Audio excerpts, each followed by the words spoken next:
नमस्कार, हिंद टीवी में आपका स्वागत है। ध्रुवीकरण आजकल एक बड़ा मुद्दा बन गया है। हर पार्टी ध्रुवीकरण की बात करती हुई दिखाई पड़ती है, चाहे सत्ता पक्ष हो या विपक्ष हो। किसी भी तरह के चुनाव में ध्रुवीकरण को एक मुद्दा बनाया जाता है और भारतीय जनता पार्टी के खिलाफ सबसे ज्यादा आरोप लगाए जाते हैं। सारी विपक्षी पार्टियां इस बात का आरोप भारतीय जनता पार्टी पर लगाती है कि भाजपा हिंदू ध्रुवीकरण के कारण ही चुनाव जीतती है और हर चुनाव में भाजपा को हिंदू वोटों का ध्रुवीकरण चाहिए, हिंदुओं का ध्रुवीकरण करने की कोशिश करती रहती है। ये चाहे विधानसभा का चुनाव हो या फिर लोकसभा का चुनाव हो। इस बीच जो 5 राज्यों के चुनाव हो रहे हैं उसमें भी भारतीय जनता पार्टी का पर ऐसा ही आरोप लगाया गया। भारतीय जनता पार्टी के ऊपर यूपी में सबसे ज्यादा आरोप लगाए गए हैं कि भाजपा यूपी में हिंदुओं का ध्रुवीकरण करने की कोशिश करती है और पिछली बार जो उत्तर प्रदेश चुनाव में भाजपा की जीत हुई थी उसमें भी इसी ध्रुवीकरण के सिद्धांत का जीत माना जा सकता है। लेकिन सबसे बड़ी बात यह है कि ध्रुवीकरण का असली मायने क्या है और कौन सी ऐसी पार्टी है जो इस ध्रुवीकरण को आगे नहीं बढ़ाती है, ध्रुवीकरण नहीं करती है।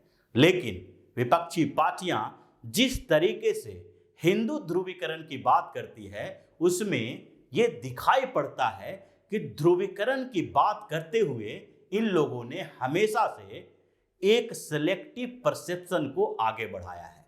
यानी कि ध्रुवीकरण ये भी करेंगे लेकिन ध्रुवीकरण की बात सिर्फ और सिर्फ हिंदू मुस्लिम के आधार पर करेंगे। अगर चुनावों की बात होती है तो सबसे पहले अभी उत्तर प्रदेश में चुनाव चल रहा है उसका जिक्र कर सकते हैं, जहां पर ध्रुवीकरण एक बड़ा मुद्दा बना हुआ है। अगर उत्तर प्रदेश की पार्टियों की बात करें तो एक तरफ भारतीय जनता पार्टी है तो दूसरी तरफ कांग्रेस, सपा और बसपा है। उसके अलावा जो कुछ छोटी छोटी पार्टियां हैं वो अलग तरह से मान ले, जैसे कि राष्ट्रीय लोक दल भी है, सुभाषपा भी है, निषाद पार्टी है, महान दल है। ये छोटे छोटे रीजनल पार्टियां हैं जिसकी पहुंच कुछ जिलों तक निर्धारित है और कुछ जिलों में ही सिमटा हुआ है।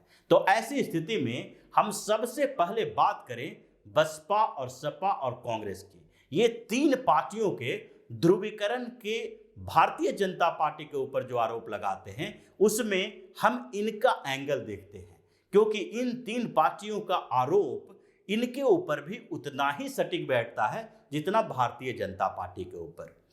अगर भारतीय जनता पार्टी के हिंदू ध्रुवीकरण की बात करें तो हिंदू ध्रुवीकरण तभी संभव है जबकि दूसरे समुदाय का भी ध्रुवीकरण हो। अगर आरोप भाजपा पे लगेगा तो आरोप कांग्रेस, समाजवादी पार्टी और बहुजन समाज पार्टी के ऊपर भी लगना चाहिए, क्योंकि इन तीनों पार्टियों ने लगातार उत्तर प्रदेश में मुस्लिम ध्रुवीकरण की थ्योरी अपनाई है। क्योंकि मुस्लिमों का एक साथ वोट लाने की कोशिश में ये सारी पार्टियां बढ़ चढ़कर हिंदू ध्रुवीकरण की बात उठाती है। सबसे पहले अगर समाजवादी पार्टी की बात करें तो सपा का जो वोट बैंक है, जो बेस वोट है, वो है मुस्लिम और यादव।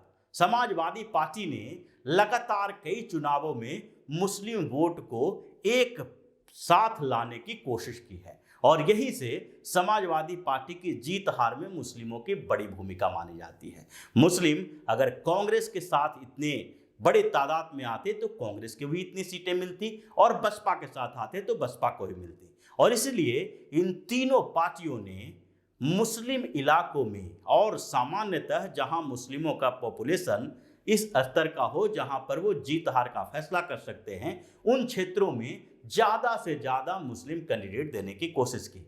इस बार भी बसपा ने जहां 80 से ऊपर मुस्लिम कैंडिडेट दिए, वहीं पर सपा का गठबंधन 60 से ऊपर मुस्लिम कैंडिडेट उतार चुका है और दूसरी तरफ कांग्रेस भी 50 से 60 के बीच अपने मुस्लिम कैंडिडेट को मैदान में उतारा है।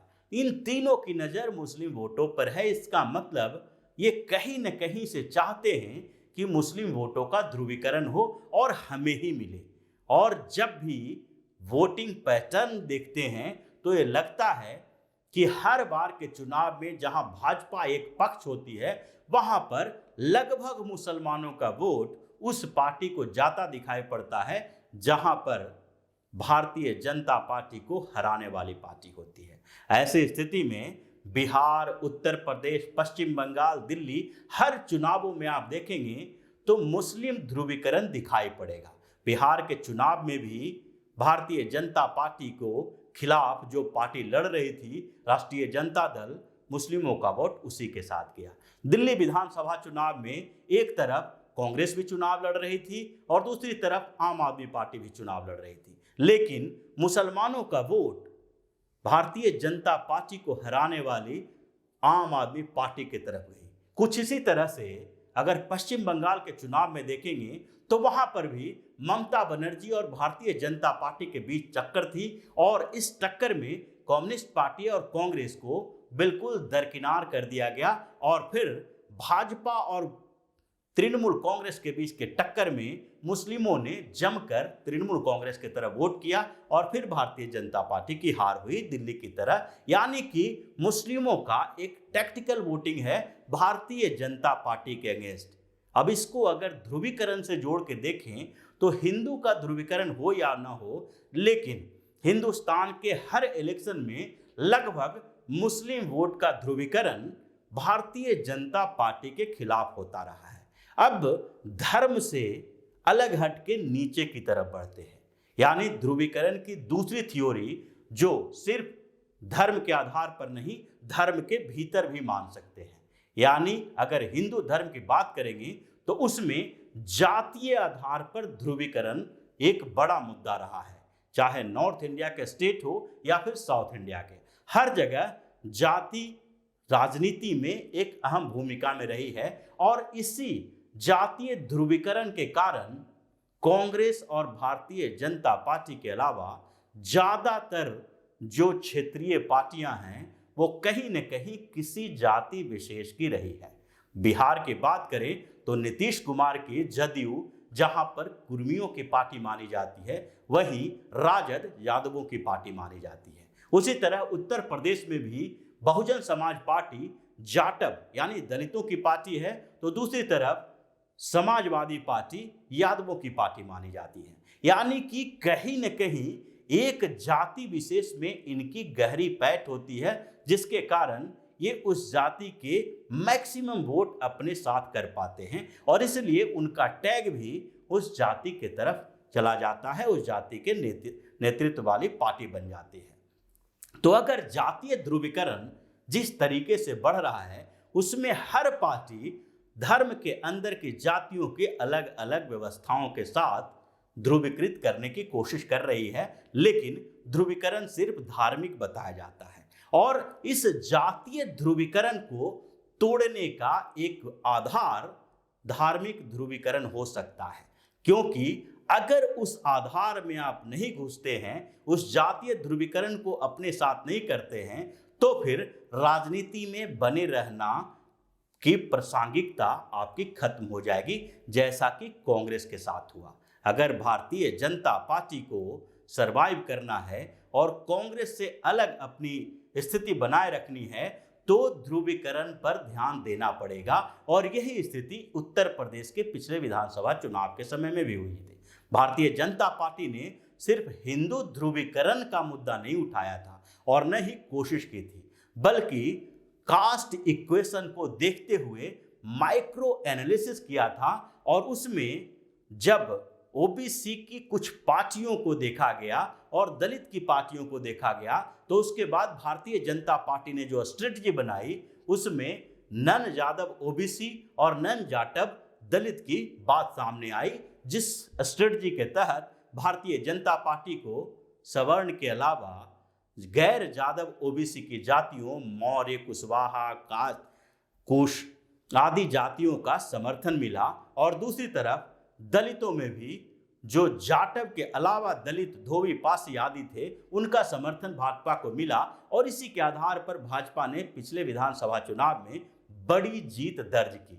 लेकिन इसे जोड़ दिया गया हिंदू ध्रुवीकरण से, यानी जो पार्टियां जातीय राजनीति कर रही है वो इसे बड़ा मुद्दा धर्म के नाम पर बनाकर भारतीय जनता पार्टी को बदनाम करने की कोशिश की, ताकि इनका जातीय आधार बना रहे और धार्मिक आधार में विखंडन पैदा हो जाए। यानी कि धार्मिक ध्रुवीकरण की ये पूरी कोशिश कहीं न कहीं भारतीय जनता पार्टी के खिलाफ एक कॉन्स्पिरेसी की तरह लगती है। जिस जिस जगहों पर चुनाव होता है वहां पर इस तरह से धार्मिक ध्रुवीकरण और हिंदू वोटों के ध्रुवीकरण की कोशिश की जाए और उसका सवाल उठाया जाए, ताकि जो मुस्लिम वोट है वो भारतीय जनता पार्टी के खिलाफ किसी एक पार्टी को के साथ एकजुट हो जाए और ऐसी टैक्टिकल वोटिंग हो जिसमें सिर्फ और सिर्फ उसी पार्टी को मुस्लिम वोट दें जिस पार्टी में भाजपा को हराने की क्षमता दिखाई पड़ रही है। यानी मुस्लिम वोट के बिखराव को रोकने के लिए हिंदू ध्रुवीकरण की थ्योरी गढ़ी जाती है और जहां जहां जिस स्टेट में जाति विशेष का पार्टी को मुस्लिम वोटों को एकजुट करने के साथ ही भाजपा को हराने की स्थिति देखने को मिलती है, वहां पर यह मामला ज्यादा उठता है और ऐसा ही उत्तर प्रदेश में भी हो रहा है।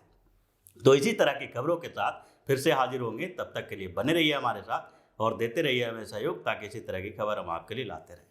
धन्यवाद। अगर आपको हमारा वीडियो पसंद आया हो तो इसे लाइक करें, इस चैनल को सब्सक्राइब करें और हाँ, बेल आइकन भी दबाएं ताकि आप तक हमारे वीडियो की नोटिफिकेशन पहुंचते रहें।